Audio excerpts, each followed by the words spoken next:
Another week logged, navigating life as an independent director of photography. Kicked off Monday morning in Tampa. We traveled in on Saturday. We had Sunday off to hang out at this resort. Had some big thunderstorms, spent some time at the pool. Had an excellent Cuban dinner. On to our first setup, continuation of last week on the awards show. There have been chapters in my career where I've selected to only work local. When my son was young, I strove to not be on the road too much. But I did take on this massive project with the NFL where we shot footage. I think my son was like 1 or 2 years old. Preseason, I was on the road for months, capturing every team in the league, the rookies for that season. And that was pretty trying with my relationship with my wife and my newborn son. So after that one, I'm like, you know what? I got to just stay local. And then the other struggle with travel work is you got to do a reduced rate on the travel days. So, I'm doing labor only most of the time. I don't charge for the gear, and then just gear on shoot days. And as things always play out, if you don't take the travel gig, I don't book any work local. As soon as you book airline tickets, I had a wave of local work, all at full rate, no travel rates. And it was more days total. I missed about 12 days. I missed exactly 12 days of full rate work locally because I was on the road for 9 days. But that's fine. I mean, this is an annual show. It comes back every year. Mostly count on it. And I love working with this team. So bills are paid, family's well fed, everyone's healthy, life's good. I'm not complaining. It's just the nature of the business. Last week I had some questions about my gimbal setup. So I'm running some kind of retro gear at this point, but it's like an extension. I don't have to of my body. I don't have to think about the technology. It's like playing an instrument at this point. So I have no desire to upgrade, but here's a look. And that's the 3D printed transmitter bracket. It's an NPF battery, dummy battery mount. For those airline jobs, water-filled bags in place of sand. Proceed with caution. I fill these only about halfway, and I constantly watch them, and first sign of any trouble, I throw it away and buy a new one. Each time I throw up a video with the new Sony Burano camera, I get some weird comments. People don't understand the camera. They think I should just shoot on an A7 or an FX3 instead. I got several of those on the last blog. I also get like direct messages, a little bit more on social media. There is this bizarre void between the internet and the reality of working professionally as an owner-operator. Like, those kind of discussions don't exist in my circle with my crew and my clients. Like, everyone's happy with the gear I have. I'm making the wages to justify the cost of the equipment.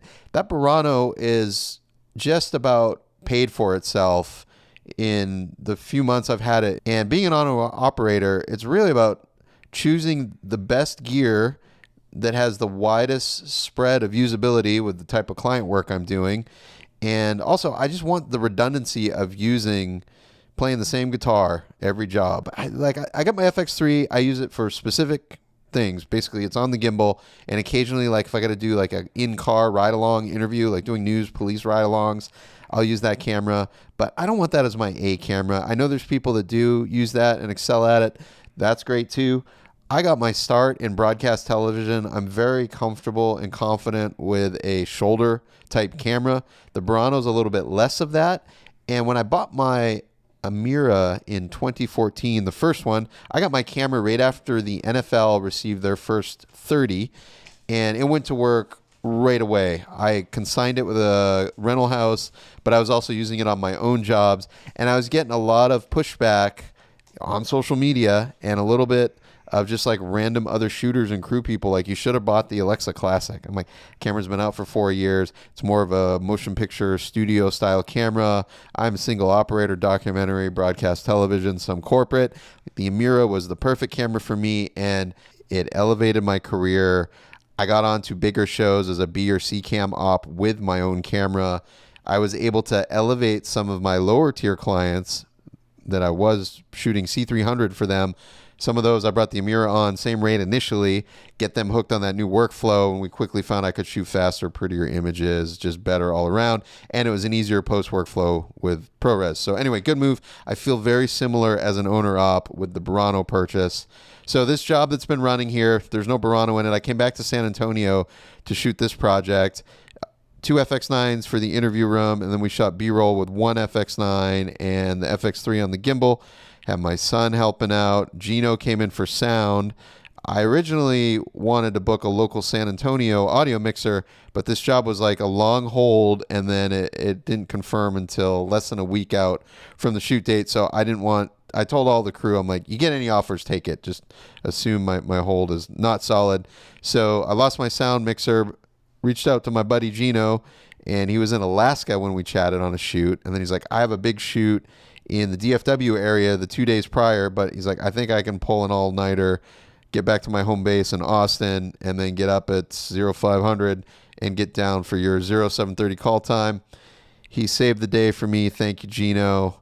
So no Burano on this one for a couple of reasons. One, I resume on the travel show next up. I didn't want to unpack from the travel show to do this shoot and then re-prep it. I have enough redundant gear.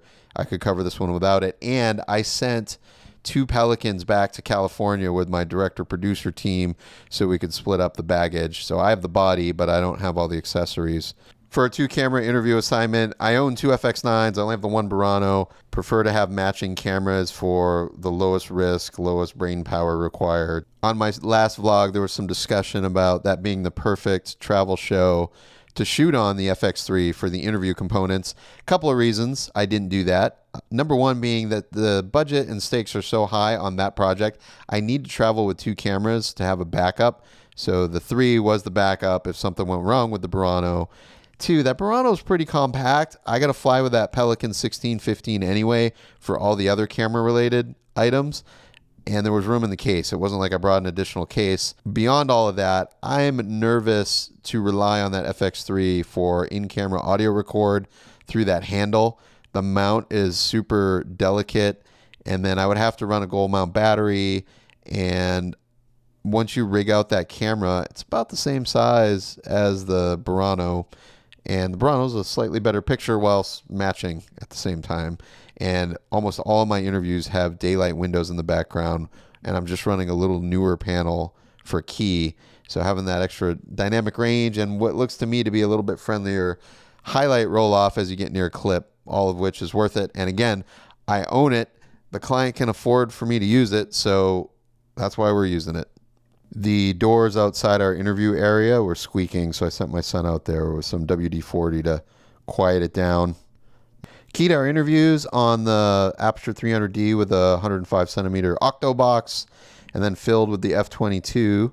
And even though the F22 is a smaller footprint, it looks to me to be a much friendlier, softer source. Shadow is much more diffuse. It wraps around in the fill side eye in a friendlier way. I think going forward, that's going to be my default interview light for these like corporate style things. And the corporate buzzword for the past year or so, every corporate shoot, companies are positioning at how they're unique and different than their competitors because they're embracing AI. I've compiled a list. I've got about 8, maybe 12 corporate marketing buzzwords from my career to date. If you can think of any, please mention it in the comments below. I want to do a video on all the absurd buzzword outside the box thinking that literally every video you shoot, it could be a company making ball bearings, aircraft engines, healthcare, pharmaceuticals. They're all saying the same thing while simultaneously stating that they're unique and different. Let me know what your buzzwords are in the comments below. How long have you had this, Dave? 20 years. This is a BNC remover for when you can't get your fingers in there. First time in the field. Oh, dude, your P-tap's in the way. Oh. Oh, wait, nope.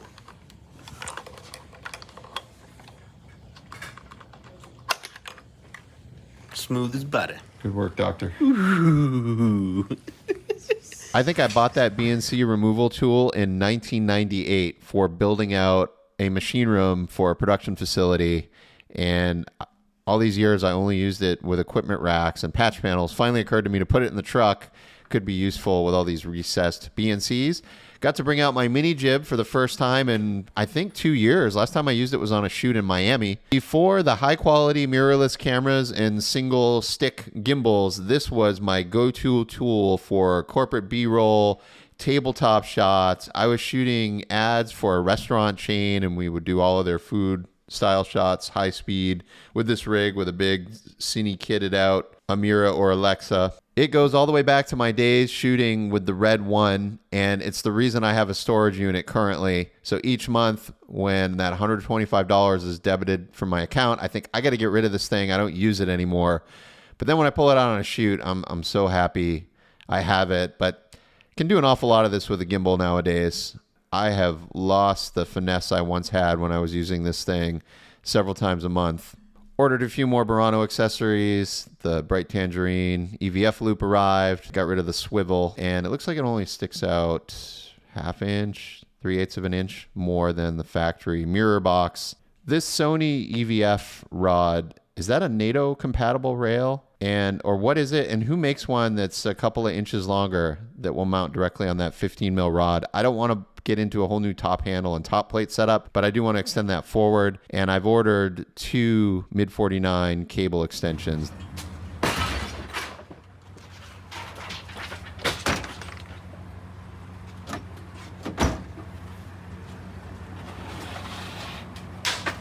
Resetting to default positions. Today's the day off, although burning half a day here working at home. Tomorrow's Saturday, planning to do no work Saturday, and then I fly out Sunday to resume on this travel show. So we're gonna put 28 to 135s back on the 2FX9s. The A cam will be clipped in the van as in news configuration, and the B cam stays here on the shelf until I need it for a job. So last couple vlogs, I've had several people ask me how I got Beck interested in the business and willing to come out as a 17-year-old and work. And you've been working for how long now for me part-time on shoots? 8 months, 10 months. It's a little over a year. Yeah. Because it was like summertime, springtime of last year I started bringing you out. The big travel shoot to Montana was in August. I really started working with you like November, I think. Where we ramped it up. But I mean, we're on the road for like a week and a half, that Montana shoot. So the question is, what motivated you to work? Needed something to do, homeschooled, so not much to do around the house, so gave me a reason to leave and do something outside. Good.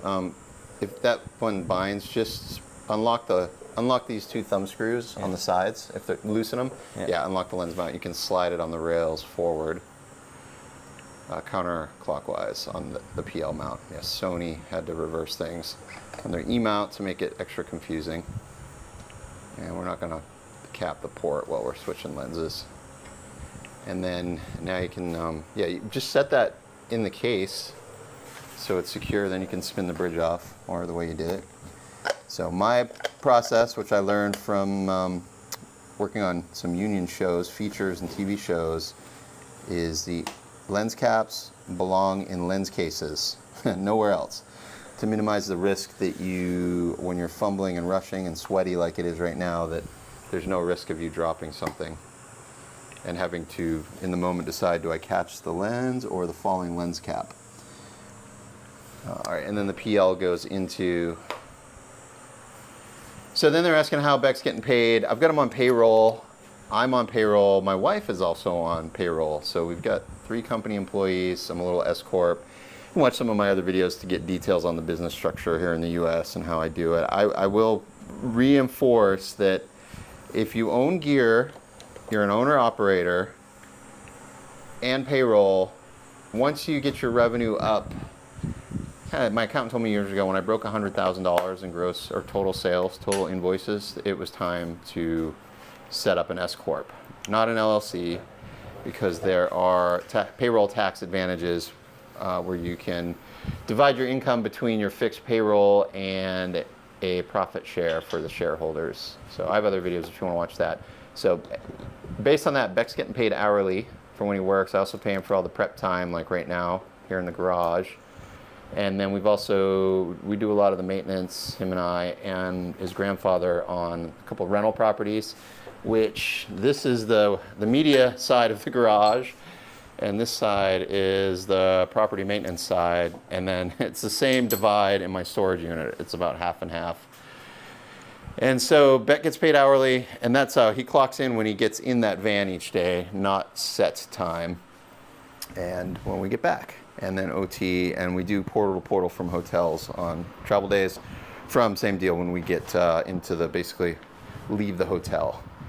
So with that hourly wage, Beck, what have you been doing with? Let's wait on that one until we get. Let's get this one back in the case or back to the truck, Okay. and then we can mount that B camera on the tripod so the body is secure while we take things off. Because the camera gets all out of balance when you pull the lens. Okay. And these FX9s, the viewfinders, cause just like the Amira, they want to fall to the side, and that there's a risk that could roll right off the table onto the floor. So if this one is, let's put the other 28 to 135 on this cam. I need to permanently label these A and B because my other 28 135 has a clip-on matte box with an eyebrow.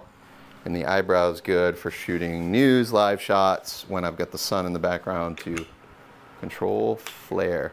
All right, so you're getting paid hourly, and then I pay back weekly on Fridays. Today's a Friday, so this evening I'll get the payments distributed.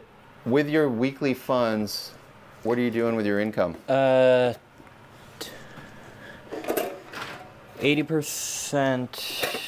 goes to investing and 20% goes to bank account, so I can do whatever I want with it. So 80-20 savings rate, that's amazing. I started at 18 saving, so you're 2 years ahead of me, and I was only saving 20% initially. So the 20% that goes in your bank account, what are you using those, what are you buying? Just whatever. Give me some Everything. examples. Food, online purchases, just everything. Okay, and then the 80%, where does that go? Stocks, mostly. Let's back up on the gear. Sorry, I got you sidetracked. Why don't you case that 28 to 135 so it's safe? Just put it back in the case. And then you can remove the A cam off the tripod. Just put it on the floor over by the rack so it's safe for now. Actually, clip that back in. We forgot the pistol grip. And that's on the table behind you, the one with the shape handle. So you can screw that on and plug in the little USB connector. And then, oh shoot, this has still got Gino's audio snake. He probably has no idea. I don't even know if he's still in town. I'm gonna have to FedEx that to him. Uh-oh, sorry Gino. I burned him because I moved the camera before we wrapped sound. And then he helped us wrap all the lighting because he's a good sound guy like that. He stayed to the bitter end packing the van, and that's my bad. Sorry, buddy. FedEx on me.